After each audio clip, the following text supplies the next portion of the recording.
Welcome to the G20 Interfaith podcast, a platform where we explore the intersection of faith, global challenges, and policy. Welcome to G20 Interfaith Forum podcast. I'm Mariana Richardson. And I'm Stuart Bird. Today we have the privilege of having Rachel Miner. Rachel is the founder and CEO of Bellwether International, a nonprofit organization dedicated to protecting global religious freedom. Her work focuses on disrupting the cycle of genocide and building genocide-resistant societies. Miner's research and advocacy are rooted in the intersection of economics, politics, and human rights, with a particular emphasis on the role of media and technology in supporting human dignity and societal stability. She's been a key figure in addressing the human rights violations faced by marginalized communities, including the Uyghurs in China and the Rohingya in Myanmar. Her efforts have been recognized with the U.S. Truman Scholarship, and she continues to be a thought leader in this field. Rachel is also a dear friend, and so I am so glad that she's willing to be a part of this podcast today. Now, like I said, we have a lot of background, Rachel, and I wanted you just to kind of tell people about your education and how you came to focusing your career on human rights. Thanks so much for having me. And first, thank you for that very kind introduction. You make me sound really cool. Hope I can live up to the expectation on our discussion You today. are cool, Rachel. Oh, thanks. Yeah, I studied economics in my undergraduate, and the economics program at Brigham Young University focuses a lot on machine learning, on data analysis. It's very quant heavy, and most of my peers went right into PhD programs after BYU. So, it's a nationally ranked economics program, and we're equipped early on with really rigorous tools. And as I was graduating from BYU, I was really curious, okay, I have a clear pathway to a PhD in economics. I can become a mathematical theorist. I can really publish a lot in my field around these frameworks. But what does applied economics look like? And then I took it a step further because a lot of people in my program go right to Deloitte or Goldman Sachs or to banks. And I thought, yeah, that is interesting and compelling, but I think economics could do even more in a nonprofit setting. So one of the very first things that I did with my degree is I worked in London for a charity, really trying to see economics in practice, applied economics. What does it look like to use economics for good and not just for profit? The charity that I was working for happened to be responding to the Yazidi genocide. And they approached me, one of my advisors approached me and said, what's the relationship between religious freedom and what's happening to the Yazidis? And that question really set me on a different path. I think that's where it all started. And of course, as an American, I thought, oh, well, religious freedom, First Amendment. I looked at the history of religious freedom in the United States, but then really, again, kind of a convergence of preparation and opportunity. There was a whole discussion unfolding in London while I was there about religious freedom in the human rights conversation. And a report was commissioned in Parliament called the Bishop of Truro Report, which was trying to cement religious freedom as a national security issue, as something that should be thought about in development, in human rights, and how the UK allocated funds. All of these discussions were happening around me at the same time. And I remember early on, right when I had moved to London, I went to go get a tour of Parliament. I was interested in seeing the building and the history. And it was on that tour that I met the donor who I eventually founded Bellwether with. So I think, economics is a language, it's a toolkit, and there's a lot of ways we can talk about human rights and religious freedom.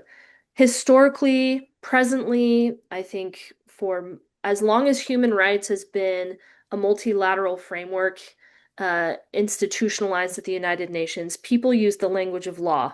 People talk about human rights through a legal framework, and they use law to communicate both the intentions behind human rights, human dignity as a kind of legal philosophy. They talk about protecting human rights through legal frameworks, prosecuting the perpetrators of violence. They talk about persecution in legal terms, but no one has really thought about economics as the primary language of human rights. And I think it has never mattered more, particularly because the most severe abusers of human rights always believe that they're above the law. So we can't just rely, of course, the law is important, but we can't just rely on legal frameworks. We have to think about what else, as Adam Smith would say, what's the invisible hand that's driving people's choices and incentives? For me, it's economics. It's always been economics. Follow the money, and you can see why good actors, bad actors, and every actor in between is going to think about or not think about human rights. Hmm. Thank you, Rachel. And you mentioned that it led you to start Bellwether International. I've heard that word bellwether before, but what does it mean? And what does that mean about Bellwether International? Bellwether is such an interesting term because it's primarily used financially to talk about bellwether trends. So if uh, you take interest in the stock market, there are bellwether stocks, and depending on how those stocks perform, so goes the stock, so goes the market. Those are the bellwethers. Watch them. Watch them. They're going to tell us the direction. They're going to tell us whether we're bearish or bullish. And so it's yeah, again, it comes from economics primarily, from understanding financial markets, but it has an even older definition, which is in reference to shepherds and the way that they guard their sheep. So every flock of sheep has a kind of leader, or they would call it the bellwether sheep, because they would tie a bell around this sheep's neck.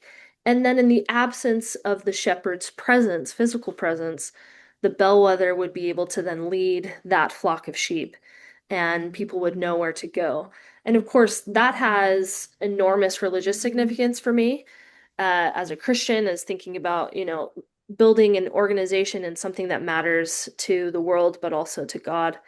But it's also just powerful to think about, whether you're religious or not, thinking about in a very secular way, how do each of us become bellwethers in this conversation for human rights? And where are the bellwether trends? If we think about the very worst human rights violation, it's genocide. There's nothing worse than genocide.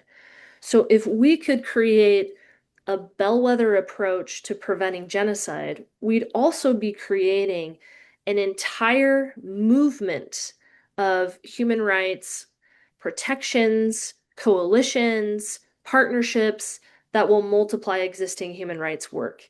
But I'll never forget during my first master's at the London School of Economics, we had the most exceptional faculty. And one woman came in who had run the Bank of England, and she was talking about crisis management and talking about different components of how you think about risk. And I'll never forget, someone raised their hand in the class and said, is it better to do a million good deeds or to prevent one bad one? And she said, it is always better to prevent a bad outcome, the worst outcome. She said it doesn't matter. We were talking in that context about DFID, which is the Development for International Development, the Department for International Development in the UK, which was merged with the Foreign Commonwealth Office. They used to have, like USAID, they used to have a very evidence-based approach to international development, and then that budget was completely eliminated, and the percentage that they used to guide that was eliminated. And she, in this conversation, this woman was saying, all of the work that DFID has done, all of the work that the FCDO has done in the UK pales in comparison to stopping one war, to stopping one conflict, to preventing one deadly disease. And that moment during my first master's just shook me to my core and became really a North Star for me in terms of thinking about what it really means to be a bellwether and why bellwethers need to be connected to this prevention mindset. That's very interesting. Thank you for explaining that word and what it means. So And you also mentioned genocide and preventing genocide. How frequent are genocides in this current century? And what's the leading cause of genocide? If we talk about this current century, it's going to be a very long conversation, so I might narrow the timeline a little bit That's true. to Yeah, that's a long, let's long just even think timeline. about the last 200 years or 100 years. Let's think about the 20th century. I want to note first that whenever we talk about human rights, there's a legal language, there's an economic language, but then, of course, there's a social, political language. And you said, how frequent is genocide? Let's talk about the frequency of the word before we even talk about the frequency of the thing. Genocide is legally defined.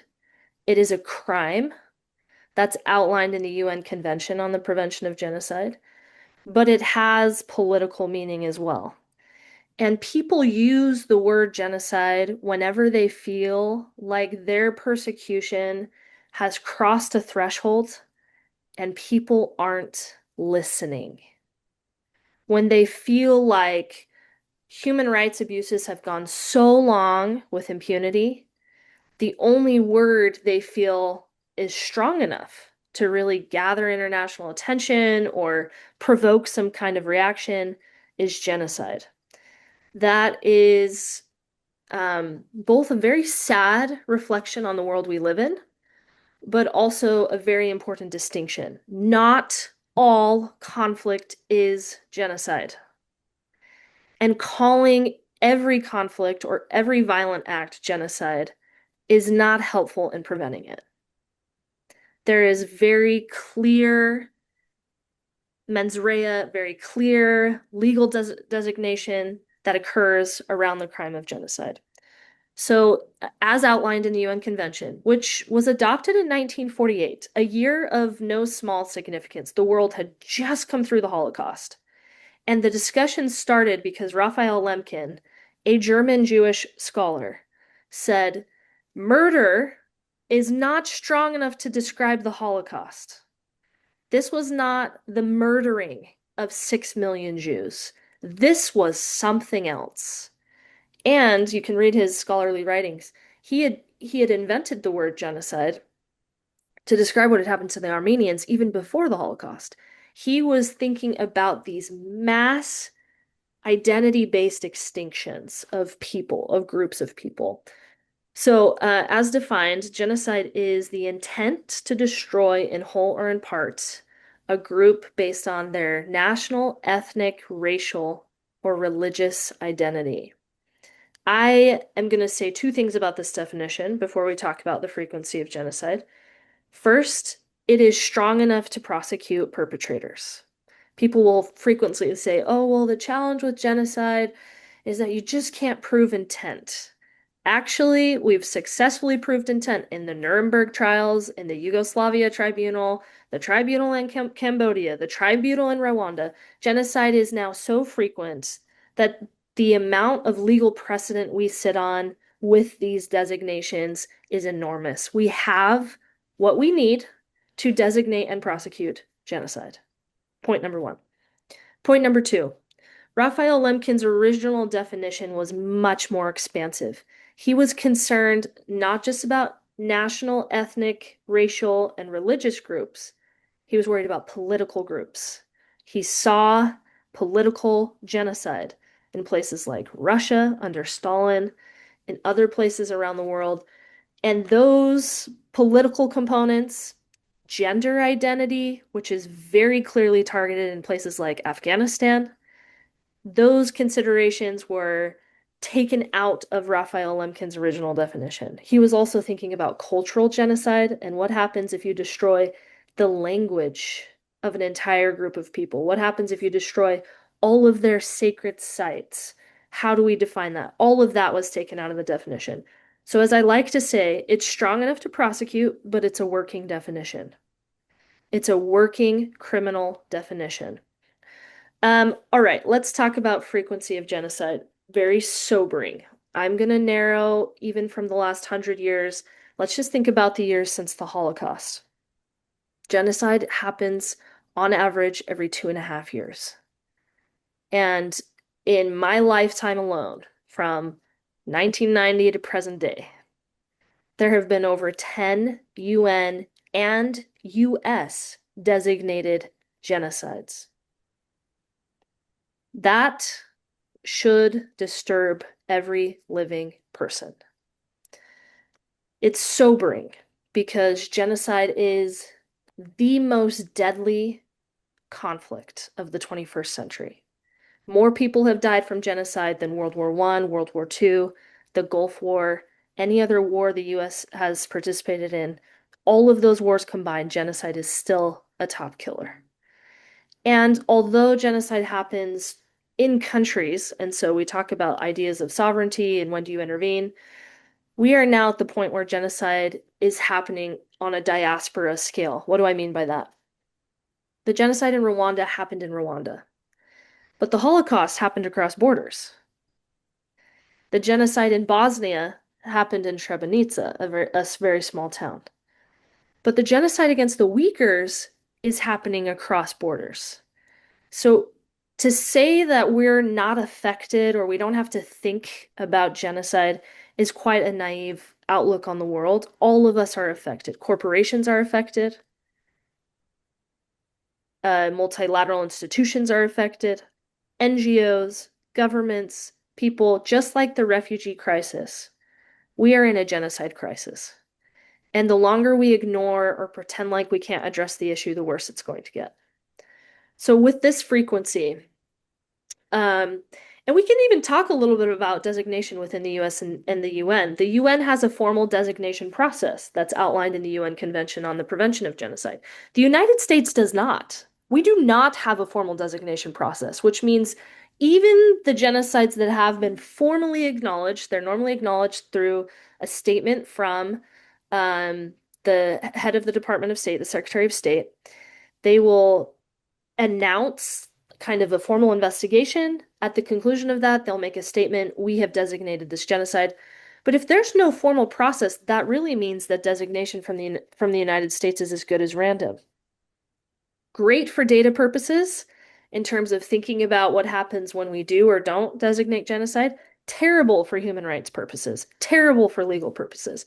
And it might surprise you to know, for example, the US has designated what's happened in Rwanda genocide, but did not do so until years after the genocide. It may also surprise you to know that what happened under the Khmer Rouge regime in Cambodia is not designated formally by the United States as genocide. So it's random. We don't have this formal process. Even with the frequency of genocide as it occurs, there is hope. I'm an economist, I'm an idealist, and I've looked at the data. Here's what we know. Genocide is completely predictable. It's the only form of mass violence that's completely predictable. I cannot predict political coups. I cannot predict civil war. I cannot predict world war. I cannot predict wars of aggression. But I can tell you exactly when genocides are going to happen. And part of the political myth that we've told ourselves that's allowed genocide to occur so often in my lifetime, but also in the last 100 years, is we don't have enough data. Well, we just don't know how genocide happens. Turns out it happens the same way every time. There's a very clear degradation of human rights. There's a very clear backsliding from human dignity to mass identity targeting, scapegoating, isolation, and ultimately execution. And even though the complexities of genocide play out differently in every context, I am not minimizing that. The recipe is the same, and the perpetrators of mass violence, the architects of genocide, know what they're doing, and they've taken notes over the centuries to figure out how to use genocide as a mean to get more land, more power, or more resources. What they don't know is that the economics of genocide show genocide's never been successful, not one time. There's a perceived economic benefit in the minds of perpetrators, and the data does not support it. Do you know what happens to economies during genocide? On average, based on our data, we've looked at over 100 case studies. It takes 15 years for an economy to recover from genocide. 15 years. That is trillions of dollars lost, in addition to the loss of human life. Another Rachel, caveat. I this is care about amazing. just really quick, I care about the value of human life. I'm going to talk about the economics of genocide because perpetrators don't care about human life. But I don't want to sound callous and like a money person. Obviously, the loss of human life is enough, but we're going to talk about the economics as well. So one thing that I do want to bring up, because what you're saying, I think is so important for everyone to hear. But something that we don't talk enough about is everybody knows about what happened in World War II. Everybody knows what happened in terms of the Holocaust. But when we talk about some of these others, like you said, the fact that there's been 10 more since then, I would say most people do not realize that. Most people do not have any idea that it is that common. And so my question, though, too, is how can we make sure that people know what's happening? I mean, isn't part of the way to stop genocide is to make sure that people know and understand this? I mean, I think of kind of what's happened with the Uyghurs and others in terms of when people find out, they're, horrified. So what can we do to make a difference in terms of that? So you've just summarized the problem statement for why Bellwether exists. There is clearly a knowledge gap and information failure, as we say in economics, and that information failure is having huge consequences for, again, the loss of human life, but whole economies, whole nations are getting stuck in the genocide trap, an economic poverty trap that's based on recurring genocide. The economic data shows that a country that has experienced genocide in the past is 3 times more likely to have genocide in the future. So just take a pause for a moment. Let's think about recent genocide designations. The UN designated the war crimes and crimes against humanity in Palestine have escalated to a level of genocide. Is this Palestine's first identity-driven crime, or on either side, both perpetrating or being the victims of genocide? No. Is it Israel's? We know without a shadow of a doubt that Hamas has genocidal intent against the Jews. We have to acknowledge that in this conversation. Is this Israel's first conflict? Is this Israel-Palestine's first conflict? Is this somehow surprising that 35 years of failed peace agreements between these two groups of people is going to somehow lead to peace? I don't think so. I don't think failed peace agreements lead to peace. How about Sudan? What's happening right now in Sudan has been designated as genocide by both the Biden administration and the Trump administration. What happened in Sudan in 2004? The Darfur genocide. The main perpetrators, the Janjaweed, rebranded in 2010 as the Rapid Support Forces, and they have picked up right where they left off. How about China? Is China a new actor in the genocide space? How about under the Mao dynasty? Is what's happening in Syria or Afghanistan so random or surprising? No. All of this is to say that part of what we can do to disrupt and educate and learn is really hone in on where genocide happening. Remember how I talked about the frequency of the word genocide? It's not happening everywhere in the world. It's really only happening in about 15 countries. Whoa, now we can look even closer at those 15 countries. What happens in the lead up? Oh, that's interesting. Every genocide has started with a period of prolonged economic suffering. Strong economies don't have genocide. Well, that's interesting. Even pre-Holocaust Germany was suffering from years of economic recession before the Jews were chosen by Hitler, chosen as the economic scapegoat. Okay, so now we're starting to have an educational conversation that leads to a very hopeful outcome. Like you were saying, Mariana, if we look at the economics, if we look at just this smaller group that's actually in the genocide cycle, we can think about how to disrupt that cycle and then educate people based on their sphere of influence. Part of what it means to be a bellwether is not trying to build Rome in a day. You know where your sphere of influence lies. Okay, my sphere of influence is I participate with IF20, I'm interested in interfaith, I do a lot of religious freedom work. Great. You should probably start by identifying where is identity-based hatred discrimination, exclusion happening within your circles.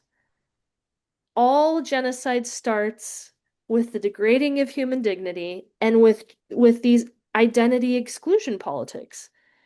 People get blamed, groups get blamed for economic suffering. In the United States right now, we are in a very volatile economic period. I'd say we have been since COVID. It's been a rocky road to recover economically. Who is blamed in the United States right now for our economic suffering? Immigrants. And you can see how that's become not only a public policy priority, but a political social priority. There's language around who we should blame for the issues that we're experiencing economically. What does a bellwether do in this situation?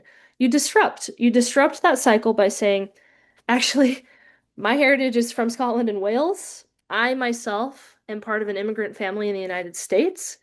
Not all immigrants are evil. Not all immigrants are criminal. We get away from the superlatives. And of course, we can think about constructive immigration policy. And of course, we can think about what it looks like to strengthen borders and to prioritize a country that's safe and secure. But that does not come mutually exclusive from ignoring the human dignity of all people, whether they're citizens or not, and thinking about the human rights of all people. Thank you, Rachel. Thank you for opening our eyes to that. I love how you talked a little bit about religious freedom. I just wanted to read something that you said at the Brasilia Forum. I have 20 Brasilia Forum in Brasilia, Brazil in 2024. You said freedom of religion and belief is meant to protect the secular world as much as it is meant to protect the religious world. You also said if you're going to leave no one behind, you need to know who's behind you. So it's kind of the idea that freedom of religion and belief is meant to protect the vulnerable populations, not only in the religious world, but also in the secular world. Am I understanding that correctly? Yeah, and let me see if I can tie a lot of these ideas together. Of course, we're talking about a lot of big things, a lot of interdisciplinary topics, so I'm trying to figure out how to really connect the dots in all these conversations. Why did Bellwether start with religious freedom? Why am I talking about religious freedom? Why are we holding the Interfaith G20? Uh, members, groups of people, particularly religious minorities, are disproportionately the victims of genocide. Disproportionately. Of course, there's national, ethnic, racial genocide, of course. Um, but Jews and Muslims bear the brunt of genocide in the last 100 years. And if you include the last 150 years, Armenian Christians, right up there, and we're talking millions and millions of people targeted for their faith identity. Religious freedom is part of the equation to disrupt the cycle of genocide. If they're being disproportionately affected, what's the antidote? How do we prevent faith-based targeting? Faith-based inclusion, social cohesion that centers on religion as an economic driver of society, not as the weird people or the people we should exclude or the people we should hate. So religious freedom is this crucial part of kind of the bellwether approach to preventing genocide. And it's a crucial component, as you said, of thinking about who's left in the world, who's behind us, and not in a pejorative way, I'm going to go save someone, but in a inclusive way. Hey, let me take one step back and bring you forward 3 steps at the same time. It just so happens that religious people work very hard. They contribute to economy. They're part of this equation for social cohesion. There's great research on this. And there's a lot more research being done even in the last 10 years about articulating some of these stories, right? I think about Brian Grimm's research on religion and business. I think about the Faith and Media Initiative, religion and media. I think about all of these kinds of intersections that are teaching us about what it means to look over our shoulder, think about who's being left out of a conversation or out of the data or out of boardrooms or out of, any one of these things, and learning how to bring people forward into that conversation. That really is at the heart of what the G20 is trying to achieve. The G20 in its formal framework is an economic body. So again, we have to be using the language of economics when we talk about these things. But there's an economics of interfaith networks. There's a market of interfaith networks. There is huge incentive to participate in interfaith networks. And when you start to bring all of these ideas together, you can see this clearer picture unfolding. A picture of, yes, the trend towards genocide in our world is increasing, but we have religious freedom frameworks that are working. We have interfaith networks that take those religious freedom laws into practice. And we have an overarching idea which can bring all of these groups together around human dignity and around protecting identity in every form. As I said, religious freedom is to protect the faithful in any form that is, whether it's faith in God, faith in the future, faith in humanity, faith in merit. It's not necessarily protecting just religious groups or formalized religious groups. So, understanding the kind of weave that happens when we look at prevention as a movement, when we think about resistance as a movement, and when we think about religious freedom as a core thread that pulls us through that prevention framework. That's, I think, in my mind, how all of this really comes together and why Bellwether is so motivated as a partner for IF20 to participate, because we are thinking about religious leaders as prevention actors. We are thinking about religious freedom as a genocide prevention mechanism. I just love that statement. I do want to change the conversation just a little bit. When you were in South Africa with us in Cape Town, you did speak a little bit about ethics and AI. And one of the things that I've been working a lot on just recently is talking about the biases, especially against religions, that is oftentimes in AI, and the lack of moral standards in AI and the answers people get to queries. And so, how does the ethics in AI kind of go into this as well? Great question. During my second master's at Columbia University, I took a number of courses thinking about AI technology, how we innovate on all of these different things. I can code in 3 languages. There's a lot of formal training that comes from my studies in public policy, public administration that have enhanced my ability to both understand the challenge of AI and the possibility. I think what you've pointed to, these kind of biases that are built in, come from taking 2 steps back to just understanding where does the AI conversation start? So let's just think about this for a moment.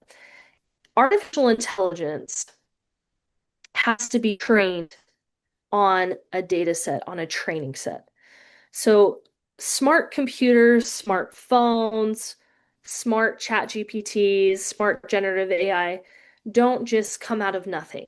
A human being has to say to a computer, this is what we want you to analyze, and we're going to train you. Like every time you do reCAPTCHA on password signs in, we're going to train you to identify fire hydrants from these pictures that humans are clicking. You're training AI when you do those little activities. You're training AI to identify and understand what's in the world and how to interpret it. So the biases start with what's in the training set. The training set behind AI, especially in the last 5 years, is what's publicly available information. So, for lack of better words, it's trained on the internet. It's trained on social media, news, what people talk about in politics, academics, but only what's publicly available academically. So let's say you write the most brilliant paper and there's a paywall. You have to pay $25 to access the article. That article, not part of the training set. So let's think about the internet. Is the internet the picture of social inclusion and human dignity? No, the internet is driven by algorithms that are designed to make you hate people and feel angry about it and then want to respond. Oh dear. Is the internet, or let's just say, since the internet has largely been a product of the global north, research that's available in English, is the global north really the most religiously inclusive part of the world? Actually, it's the least religiously inclusive, and it's also the least religiously diverse. So now we're starting to see how even before we think about what AI can do for us, we're thinking about some of the underlying barriers to AI as an inclusive tool. It originates in English, it originates in the global north, it originates from publicly available data. And we've known there's been an interfaith challenge even in the United States for so long. That's the training set. It's looking at what already exists and then it's using that to think about the future. So AI is an amazing tool. As I mentioned, we use machine learning in some of our modeling. We have an AI model that we use to think about where genocide happens next and how do we respond. AI is great, but AI is not the end all be all. And what I find particularly interesting that's happening right now is that there are huge corporate claims about AI solving every problem. And at the same time, there's kind of these invisible failures that those same corporations are not talking about. Here's an example. 5 years ago, there was this new concept called the metaverse. And Meta spent over $80 million creating a virtual world that they said was going to be the most important investment of your whole life. People are going to pay, someone paid, I read this, and you can fact check me. Someone paid like $450,000 in the metaverse to have a house next to a celebrity in the metaverse. This is all virtual. It's going to be the next big thing. It's going to solve everything. We're going to have virtual economies. Meta just closed their entire metaverse department. Interesting. AI is a tool. It's going to be great. It's not going to be everything. ChatGPT has lost thousands of subscribers. And so now we're at a nexus where, okay, what should the Interfaith G20 be talking about? It's the best time for religious leaders to be involved with AI was yesterday, but the next best time is right now. While these kind of evening out forces are happening in the AI economy, this is the best time for interfaith movements to say, we are familiar with the training set and we'd like to say something about the bias. We're familiar with the algorithms that actually incentivize identity-based hate. We'd like to resist. We'd like to disrupt. So, I mean, yeah, this is probably the most important thing we talk about at the G20 this year. Yeah, I agree. Just a couple of quick comments to that. I had an interesting experience. I'm trying to write this AI policy brief, and so I've been kind of spearheading, exactly what you're talking about. And so I went to, Claude 5.0, which is, supposedly the latest, greatest anthropic AI, right? And I just asked it. I said, okay, tell me what different religions have said about AI. And it immediately gave me a 300-word paper about it. But as I read it, having done research myself and having known kind of what people said, I read it through and I was like, you know what? Some of this is completely false. Some of this has nothing to do with reality. So I went back to Claude and I said, Claude, I want you to show me documentation about where you got these. And Claude came back very apologetic and said, I am so sorry. You're absolutely right. I, misrepresented many of these religions. And I have to, take back some of the things that I said. And so for me, it was a perfect example of what we're talking about because many of the answers were totally biased, had nothing to do with the reality of what religions really feel about AI. And then the other thing that I just wanted to mention is I know that there are 5 different faith-based universities that are working on benchmarks, specific moral benchmarks, but also faith-based benchmarks to kind of train these AI models to be more ethically and morally correct in terms of some of the things that they're doing. So thank you so much for, that explanation. I thought that was so important for everybody to understand because I think we just all use AI and don't really think about the answers that we're getting. We should have a longer conversation about AI because there's so much there. And Bellwether's sitting at this very interesting nexus where we have an AI technology that I think is really going to revolutionize the way people think about prevention as a whole, as a field. And even in the last year, talking to venture capital firms and a lot of the big actors that are fueling the AI economy, I've learned so much about how we need to position ourselves in these conversations, what economic boycotts matter, what products matter, how do we think about, informing religious leaders, even about what kind of AI to use. Like, I cannot say it loud enough. Do not use ChatGPT. They are in contracts with foreign governments, with domestic governments that are going to weaponize your data. They're going to weaponize what they know about your identity. So even an education about what tools, like you've mentioned, Claude, I personally use Perplexity, which is a citation-based AI tool. It never gives you anything without a citation. All of these kinds of things need to be part of how we empower and equip religious leaders as prevention actors. And there is a way forward. I think one of the other main things I hope to get out of IF20 this year is just there's clearly a feeling of absolute overwhelm in the world. People are running on high anxiety and bottomed out trust, particularly in the United States. There was an interesting poll that the BBC reported on that said the United States is the only country in the world where people don't trust their neighbor on kind of a large scale. Like we're at like trust is at a low. And I'll track down that citation. It was either BBC or AP News, but I'll find it and send it on. Because I thought, wow, that really tells you about, okay, the United States hosting the G20 this year. How do we make sure that part of the conversation we're talking about, um, particularly in the interfaith movement, is how do we rebuild that trust in our movement? How do we address overwhelm? How do we lower the temperature on some of these issues? Like genocide, that is a very emotional topic for a lot of people. We have the tools. We can lower the temperature and not make it anti-Semitic and not make it Islamophobic and not make it about who is the most persecuted group. That's not a helpful distinction or a helpful hierarchy. We're not in a race to the bottom. We should be in a race to the top, to lifting each other.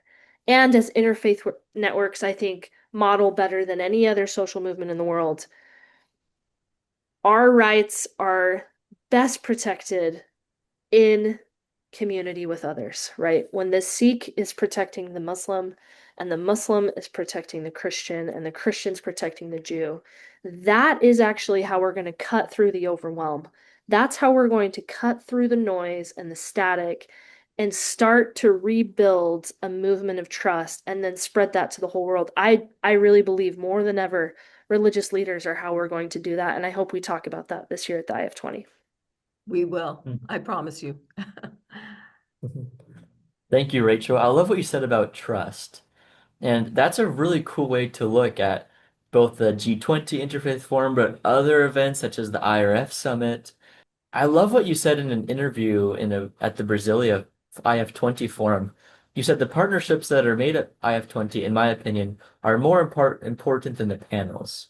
It should be the place where action is conceived and then implemented.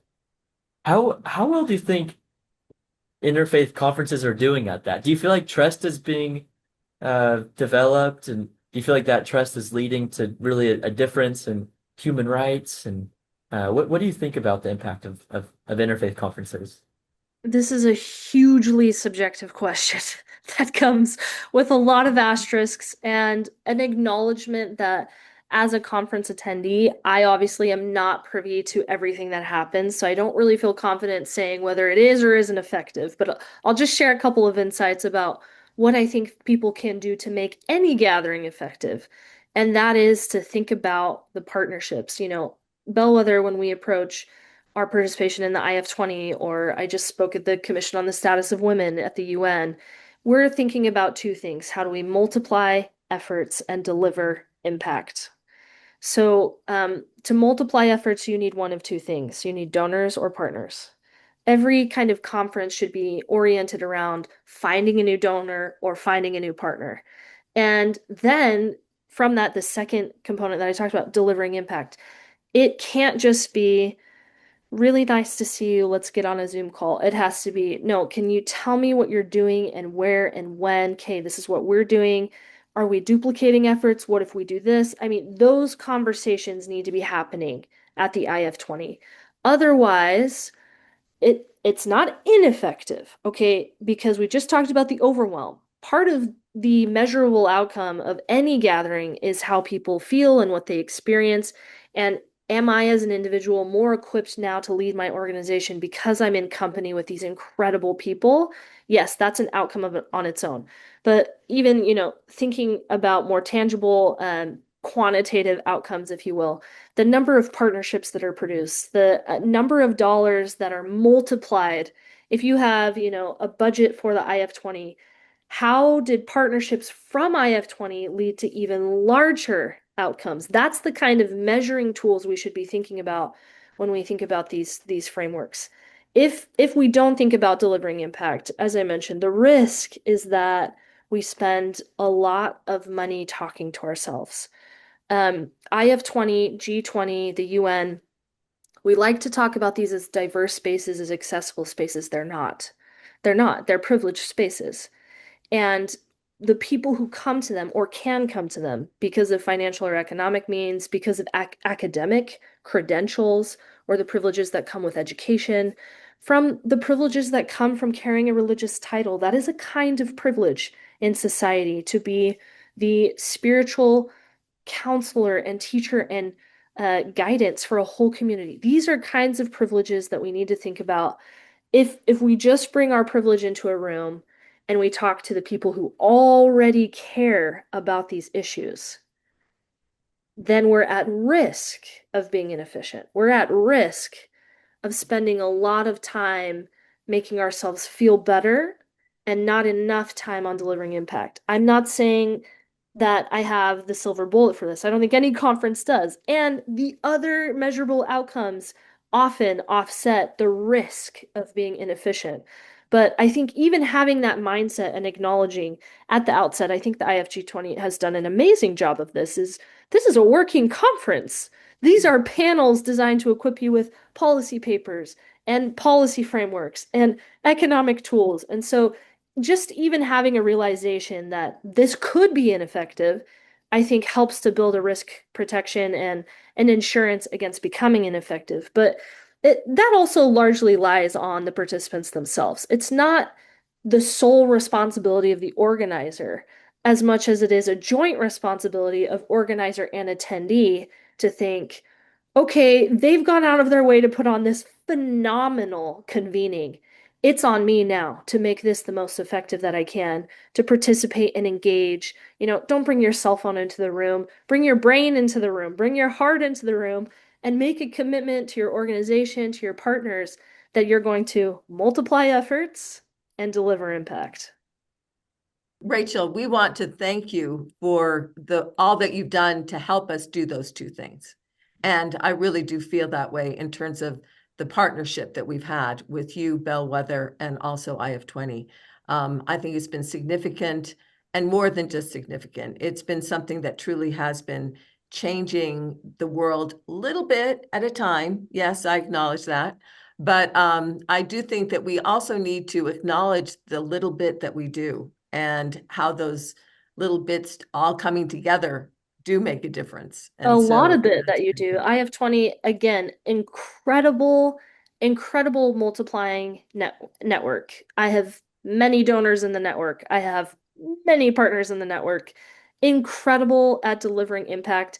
And of course, whenever we think about organizations, IF20 as a movement is still pretty young. Bellwether as an international organization is still pretty young. So, the way we think about delivering impact should be centered on, first of all, is it getting better every year? Are we getting more effective every year? Yes, yes, and yes. The IF20 has, from Brasilia to South Africa, extraordinary improvements, outcomes, working groups, white papers, discussions. I've been so amazed as a participant. It's not just little bits. These are huge strides. And of course, that nexus from startup to scale up, that's where it's going to get the hardest. That's where it's going to get the hardest for IFG 20, for Bellwether, for other organizations. But if we can think about even more drawing on that network and that multiplying power for all of our scaling purposes and coordinating, right? Like dictators, horrible, but really good at coordinating, really good at organizing and unifying on clear outcomes. We can think about IF20 as that body that helps us to coordinate. And I acknowledge both on this podcast and publicly that IFG20 is doing a phenomenal job. This is where you want to be. Thank You you. want to get to this conference. It's an important place. Thank you. No, I appreciate that. And we're not dictators either, but Thank we goodness. do try to do we do try to do that in a very positive way.